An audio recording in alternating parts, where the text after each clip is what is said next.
2016 সালে মাইমুনার সঙ্গে মাইনুদ্দিনের পারিবারিকভাবে বিয়ে হয়। তাদের আছে 7 বছরের এক ফুটফুটে ছেলে সন্তান। মাইনুদ্দিন একটি বেসরকারি কোম্পানিতে চাকরি করেন।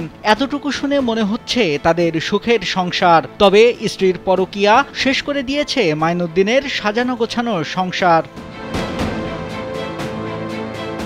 চাকরির সুবাদে স্বামী মাইনুদ্দিন ঢাকায় থাকেন। সেই সুযোগে প্রতিবেশী এক ভাতিজা রাকিবের সঙ্গে পরকীয়ায় জড়ায় স্ত্রী মাইমুনা। বিষয়টি জানাজানি হলে স্থানীয়ভাবে বসে তা মীমাংসা করা হয়। সে রাকিবের সাথে সম্পর্ক রাখবে না বলে প্রতিশ্রুতি দেয়। পরে কিছুদিনের জন্য বাবার বাড়ি যায় মাইমুনা। সেখানে গিয়ে গেল বছর 24 এপ্রিল আদালতে মাইনুদ্দিনের নামে যৌতুকের মামলা দায়ের করে। ওই মামলায় গত বছর 11 আগস্ট মাইনুদ্দিনের শ্বশুর জামিনদার হয়ে আবেদন করলে আদালত তার জামিন মঞ্জুর করে। জামিন পেয়ে সব ভুলে স্ত্রী সন্তানকে নিয়ে কেরানীগঞ্জের নজরগঞ্জে বাসা ভাড়া নেয় মাইনুদ্দিন। কিন্তু এখানেই বাধে বিপত্তি। মাইনুদ্দিন ছেলের কাছে জানতে পারে কাছেই একটি বাসায় রাকিব তার মাকে নিয়ে মাস 3 থেকেছে। ওই বাসায় গেলে বাড়ির মালিকের স্ত্রী সহ অন্যান্য ভাড়াটিয়ারা মাইনুদ্দিনের ছেলেকে চিনতে পারে। বাসাটিতে প্রায় পরকীয়া প্রেমিক রাকিব এসে রাতে থাকতো বলে জানায় স্থানীয়রা। পরকীয়া প্রেমিকের সাথে যে বাসায় ভাড়া থাকতো সে বাসার দেয়ালে দেয়ালে লেখা আছে তাদের প্রেমের কাব্য। আমি এই বাসার বাড়িওয়ালি। এই মেয়ে আইসা আমাদের এখানে স্বামীর পরিচয় বাড়ান দিছে, বলছে আমার স্বামী আছে, আমি চাকরি করে দূরে এখান থেকে আসা যাওয়ার সুবিধা হইব দেখে এখানে ভাড়া নিলাম। পরে যাওয়ার সময় যখন শুনি, যাওয়ার পরে শুনি যে এটা ওনার স্বামী না। 3 মাসের মানে বেশি ছিল, তো হিসাব করি নাই।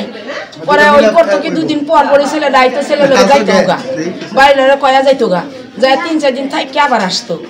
আবার আসতো এরকম করতো, আবার যে সারা রাত ফোন করতো, কথা কইতো, ওই ঘরে লোক ঘুমাইয়া করতো না, সিঁড়ি করবো কথা কইতো, আমি ঘরে ঘুমাইয়া করতাম না। উনি সারা রাত কথা বলে, কথা বইলা মনে করেন যে ওই ছেড়ে রাতের 3টা-4টা বাজে আনতো, আমরা ঘুমায় থাকলে আবার 6টা বাজে ওই ছেড়ে আবার বাইক করে দিত। ঠিক আছে, মনে করেন যে উনি সবার লোকে মিলতে থাকতো, কিন্তু কি মানে বুঝতে দিত না কেউ রে।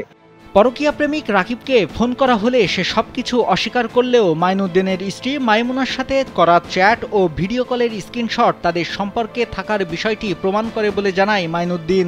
এ বিষয়ে গেল বছর 25 নভেম্বর রাতে মাইমুনাকে বাড়ির মালিকের সামনে জেরা করলে মাইমুনার ঘটনার সব স্বীকার করে। তবে পরের দিন সকালে ছেলেকে নিয়ে মাইনুদ্দিন নাস্তা করতে গেলে স্ত্রী মাইমুনা বাসা থেকে বেরিয়ে যায়। অনেক খোঁজাখুঁজি করেও কোথাও না পেয়ে কেরানীগঞ্জ মডেল থানায় 28 নভেম্বর সাধারণ ডায়েরি করে মাইনুদ্দিন। আমি জানি যে আমার ছেলে এবং আমার ওয়াইফ আমার শ্বশুর বাড়িতে আছে। পরক্ষণে আমি শুনতে পারি যে বেশ কিছুদিন পরে মানুষজনের কাছে শুনতে পারি যে আমার ওয়াইফ নাই। তো যাই হোক, এটা আমি ওইভাবে গুরুত্ব দিই নাই। একটা পর্যায়ে শুনলাম যে আমার নামে মামলা হয়।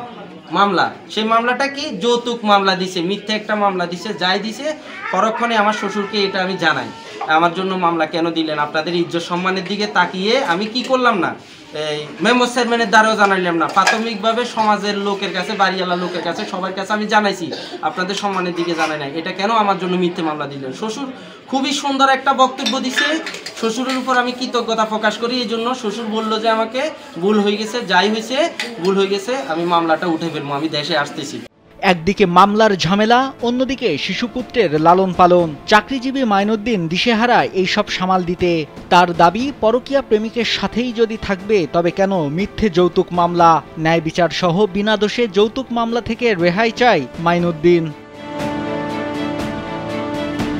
নাইমুল হাসিব, কালবেলা।